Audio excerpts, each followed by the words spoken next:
Tapi saya menikmati karena dampak dari Pak Mahfud bicara, terbongkar semua permasalahan yang tidak kita pahami dengan baik.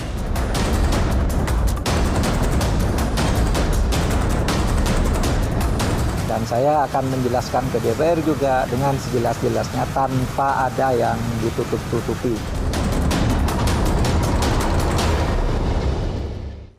Pemirsa, langkah Ketua Komite TPPU Mahfud MD mengungkap transaksi janggal senilai ratusan triliun rupiah kepada publik kini menjadi polemik. DPR mengkritik Mahfud tengah mencari panggung politik. Dengan angka-angka ukuran raksasa, data yang diungkap Mahfud memang cukup sulit dicerna. Sejumlah anggota DPR pun mendorong penggunaan hak angket dan membentuk pansus agar skandal transaksi janggal dapat terang benderang. Terbongkar semua permasalahan yang tidak kita pahami dengan baik. Terima kasih Pak Mahfud. Selamat berjuang. Itulah salah satu komentar anggota Komisi 3 DPR dalam rapat dengar pendapat umum dengan Komite Koordinasi Nasional Pencegahan dan Pemberantasan TPPU yang dipimpin Mahfud MD. Rapat ini sendiri digelar sebagai buntut pernyataan Mahfud MD pada 8 Maret 2023 yang mengungkap laporan hasil analisis PPATK yang menunjukkan transaksi janggal senilai 300 triliun rupiah di Kementerian Keuangan.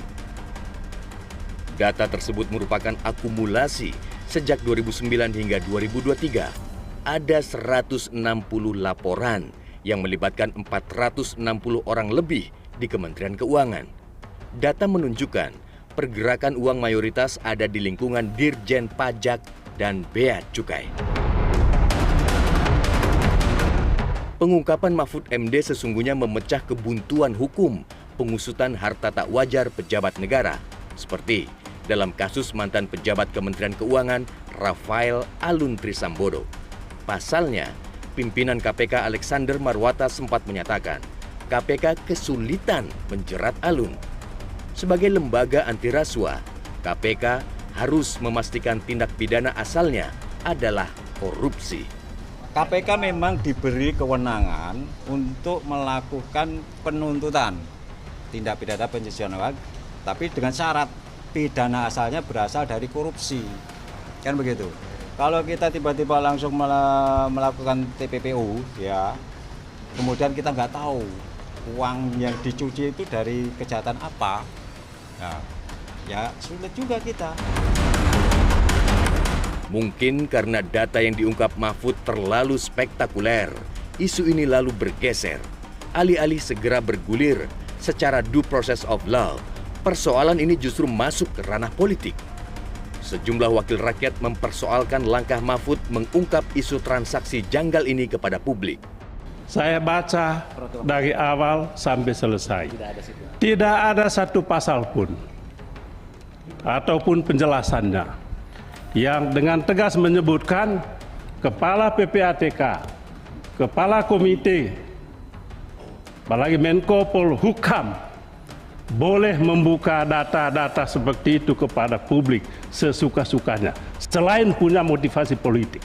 Nggak ada Pak, di sini fungsi komite itu untuk mengumumkan, untuk konvers, untuk bicara ada 349 triliun ya terindikasi dengan TPPU dan tindak pidana lainnya di satu kementerian atau lembaga. Nggak ada Pak.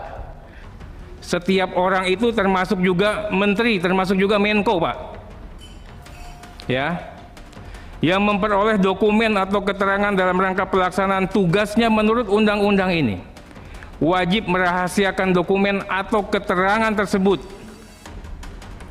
Sanksinya, Pak, sanksinya setiap orang itu dipidana dengan pidana penjara paling lama 4 tahun.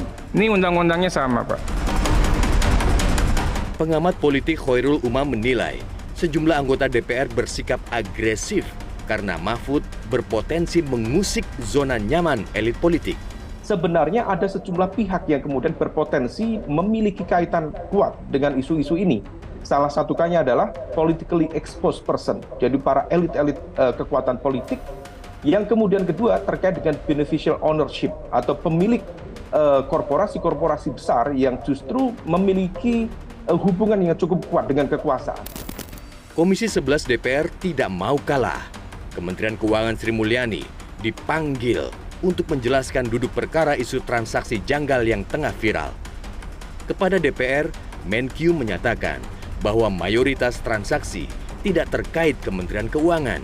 Hanya ada transaksi senilai 3,3 triliun rupiah yang merupakan akumulasi debit kredit pegawai Kemenkyu. Gaduh isu transaksi janggal 349 triliun rupiah membuat Presiden Jokowi memanggil Kepala PPATK dan Menko Polhukam ke istana. Presiden meminta persoalan ini dibuka seterang-terangnya. Dan saya akan menjelaskan ke DPR juga dengan sejelas-jelasnya tanpa ada yang ditutup-tutupi.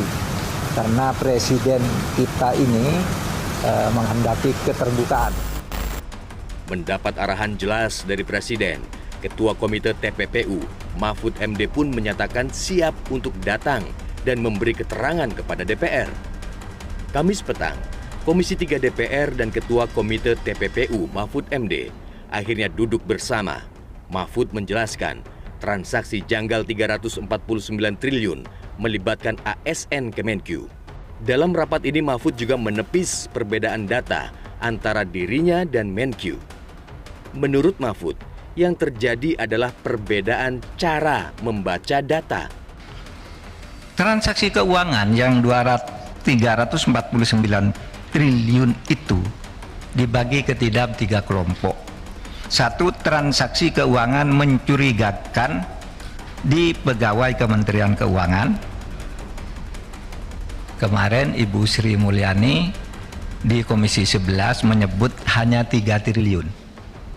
Yang benar 35 triliun. Ya, nanti ada data nanti Anda ambil. Kemudian transaksi keuangan mencurigakan yang diduga melibatkan pegawai Kementerian Keuangan. Itu besarnya 53 triliun. Plus sekian. Kemudian transaksi keuangan terkait kewenangan Kementerian Keuangan sebagai penyidik tindak pidana asal dan TPPU yang belum diperoleh data sebesar 260,1 sehingga jumlahnya 349 triliun fix. Nanti kita tunjukkan suratnya. Nah, ketika ditanya Bu Menterinya kaget karena tidak masuk laporannya. Karena yang menerima surat by hand itu ya orang yang ada di situ yang bilang ke Bu Sri Mulyani, Bu, udah ada surat itu loh. Kata PPATK ini suratnya. Baru dijelaskan tapi beda. Ini laporannya pencucian uang di bidang bea cukai, lalu yang dihitung pajaknya sedikit dong. Dalam rapat ini, sejumlah anggota Komisi 3 DPR mendorong penggunaan hak angket dan pembentukan pansus untuk menuntaskan pusaran skandal 349 triliun. Menggunakan hak angket kita untuk menyelidiki dan mengungkapkan TPPU sebesar 349 triliun yang ditengarai terjadi di lingkungan Kemenkeu ini sebagaimana diungkapkan oleh Pak Mahfud tadi untuk membentuk pansus. Saya mendorong agar ini selesaikan lewat pansus atau angket atau apapun lah namanya yang bisa memberikan DPR untuk melihat lebih dalam persoalan ini. Kalau kita ingin kiranya persoalan ini selesai, terbuka kotak Pandora ini, dan rakyat mengetahui sesungguhnya apa yang terjadi, menurut saya hanya satu proses yang bisa kita lewati, yaitu melalui hak angket.